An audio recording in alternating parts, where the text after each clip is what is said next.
Good morning, everyone. Welcome to RevSportz, your go to source for the latest updates, highlights, and breaking news from the dynamic world of sports.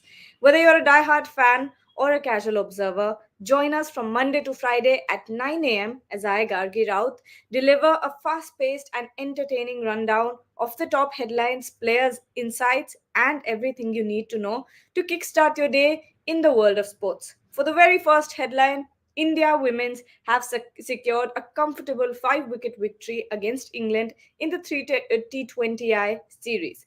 Although England emerged as the overall series winner, despite the series loss, India can draw several positives from this particular series, particularly from their bowlers who executed their plans perfectly, consistently taking wickets from the beginning and throughout the game. When we talk about the 30-20, to be precise, the bowling attack featuring Renuka Singh Thakur, Shriyanka Patil, and Saika Ishak were the highlights of last night. Renuka took 2 wickets while Ishak and Shriyanka Patil scalped 3 wickets each with impressive economies of 5.75, 5.50, and 4.75 respectively. Despite the bowlers' efforts, England's Heather Knight and Amy Jones prevented them from restricting England under 100 runs. In the second innings, Smriti Mandhana played a crucial role, falling just 2 runs short of a half century but successfully guiding India to victory. The captain, Harmanpreet Kaur, ultimately finished the job for India. Continuing in the world of cricket, for the second news of the day, Deepak Chahar won't be a part of the playing 11 for the upcoming T20I between India and South Africa in Durban due to personal reason. He is currently at home as a close family member is unwell, requiring his urgent attention. So his participation in the series is doubtful as of now. Chahar missed the last T20 against Australia and South Africa as well, and the BCCI understands that he needs a break until his family member recovers. Moving on to the world of badminton, the Indian women's doubles pair, Tanisha Crasto and Ashwini Ponappa, clinched their second Super 100 title at the Guwahati Masters Super 100 tournament.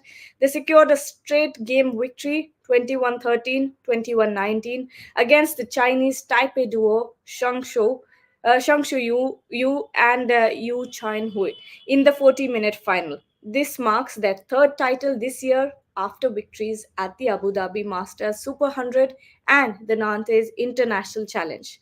Moving on to the world of Formula One, Craig Slater of Sky Sports has suggested the possibility of Toto Wolff, the Mercedes team principal, selling his 33% stake in the Mercedes Formula One team, valued in billions of euros. According to Slater, declining interest in the sport after the Drive to Survive boom has led some owners to consider selling their stakes. The potential entry of an 11th team could signal a decline in the value of the current team stakes, impacting the revenue sharing agreement among the existing 10 teams. Toto Wolff, who acquired his share about a decade ago, may contemplate selling, especially after the recent controversial FIA action involving him and his wife, Susie Wolff. And now we have a special guest joining us, Bharat. Hi, good morning. How are you? Hi, hi. Thanks for the invite. Absolutely, and since we started the day with the fact that India women have won the third T20, but have obviously lost the series, how did you see the series? Yeah, India obviously made some mistakes, as you know, in the first two games. Their fielding was not good. I perhaps don't have to go deep into it because India's fielding over 6, 7 years, 8 years, it's been pretty ordinary. So somewhere they have to improve on that aspect. The fielders have to attack the ball a little more. We saw that with Amanjit Kaur when she was fielding, she's ready to attack the ball a little more. As far as batting, obviously, second match the and third match, both matches there was something in the wickets, and India could have played some decent percentage cricket in the second game and got to some 130, 140, which they didn't. Third game, while chasing down the target, they played some better, sensible cricket, and obviously again, Amanjit was the one who finished the match for India because yeah, she has a bright future. As you know, she seems like a fearless cricketer. even when she's fielding and her bowling as well. I've seen a bit of her in Bangladesh as well. She seemed like she's a good outswinger.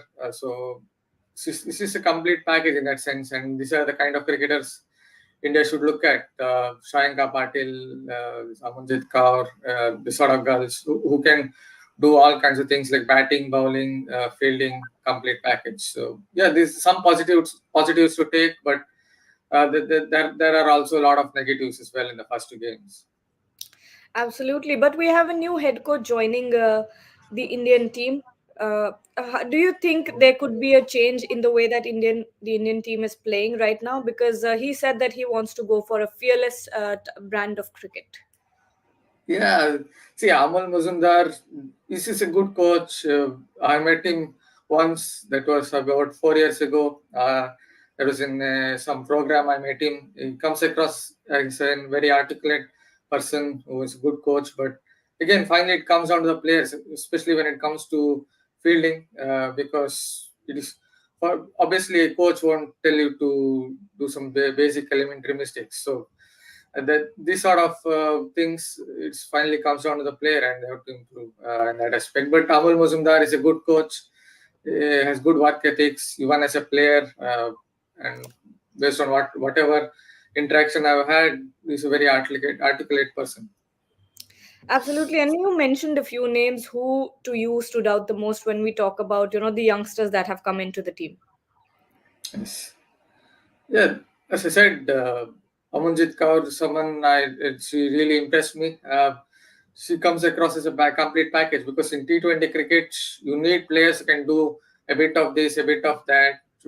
She has good outswinger, and obviously she can bat and field. And then you have someone like Shayanka Patil. Obviously, she bowls quicker through there. She can bat as well. I've seen her play the scoop, lap, this sort of thing. So India have to look at youngsters because T20 cricket, you only took up that word fearless cricket. If you want cricketers to play that kind of brand, then you need youngsters because they don't have that fear of failure. So more the youngsters, the better it is, I guess. Obviously, that would be seniors like Harmanpreet and Mandana to guide them, but you have to build, I think, a T20 side around these youngsters. Absolutely. And we saw the WPL auction happening on Sunday. And the highest bids were actually not international stars, but domestic players who have only played India A series. How do you see, this auction, catalyzing a change in women's cricket in India? Yeah, it's good from an Indian perspective. Obviously, it's good to see someone like Vrinda Dinesh or Kashyap, or sorry, Kashvi Gautam, or these sort of girls getting chances. I've seen a little bit of Vrinda Dinesh batting. She for the last 4 or 5 years, because obviously she's from Karnataka as well. Very good shot maker. She likes idolizes McGlenning and someone who has time on her hands. So it's good to see this sort of cricketers get chances because they will now come up against better bowlers from other countries, and that would only help them to take the next step in the ladder or climb up the ladder to the ranks. Well, thank you so much for joining us, Bharat. It was wonderful to have you here, and you gave us very good insights. And to everyone who's watching, stay tuned to Rev Sports. We'll be back tomorrow at 9 p.m., so don't forget to join.